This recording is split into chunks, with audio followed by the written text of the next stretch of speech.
माझे नाव निकिता नारायण रामजी, वायदोंगर पारशे चरीवाडा.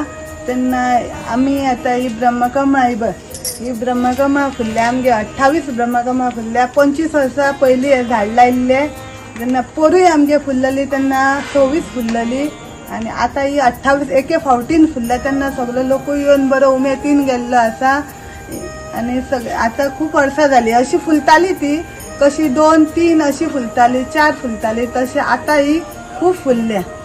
आणि त्याचे व्हडले अशें काय ना, तेका फक्त एक उजवात बसून एक थोडी तुका भजन करता, थोडी तुका फुगडी घालता, तेका अशें निवळ जाय तशें ती जाग्यार आता फुललेली आसा. ती ब्रह्मकमळ फुलां आमी आणि ती 12 जाता, ही आता धाकटी आसा. मागीर ती 12 जाली म्हणटकूच ते सारखे आख्खो आकार तेजो दिसता आणि तेन्ना ती बरी फुलोन बरं आणि तेजो वास सगळ्याक पडटा. आता ही फुलां जी फुलल्यात ब्रह्मकमळ, आमी खूप कडे अशी पळयतात की 1 किंवा 2 फुलता आणि खूप लोक ते पळोवपाक येतात.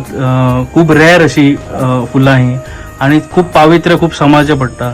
तर ही तुम्ही जे झाड असले हे केन्ना लायिल्ले, कोणी लायिल्ले ते आणि तुम्ही कशी त्याची केअर घेतले?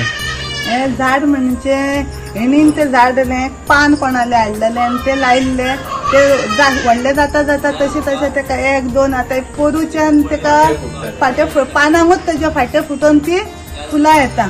आज सरस्वती नरेंद्र रामजी तेन्ना म्हाजे नण्णीन हाडून दिल्ले म्हाका पान, ते हांवें रोयल्ले. तेच आता ती 26 वर्सां जाली तेंका, ती फुलां फुलता तेका. पण ह्याच्या पहिली अशी फुलां फुललेली इतकी? हय, 25-26 अशी वर्षाच्या वर्सा एकाच दिसा ही फुलता. अशी वर्सांसून कितके फावटी फुलतात? वर्सांसून म्हाका दिसता 5-6 फावटी फुलता. न्हय पावस पडटा जसो थंय कळे येतात तेका आनी फुलतात. आणि अशी एके फावटीन इतकी फुलतात. हो. तुम्ही कशी याची काळजी घेतात? काळजी म्हणल्यार कितें, सकयल तर आहली जाल्यार तेका मडी लायता आनी उबी करतात. सारे तुम्ही घालतात सारें किंवा काय काय ना, नितळ सांडोवर उदक उदक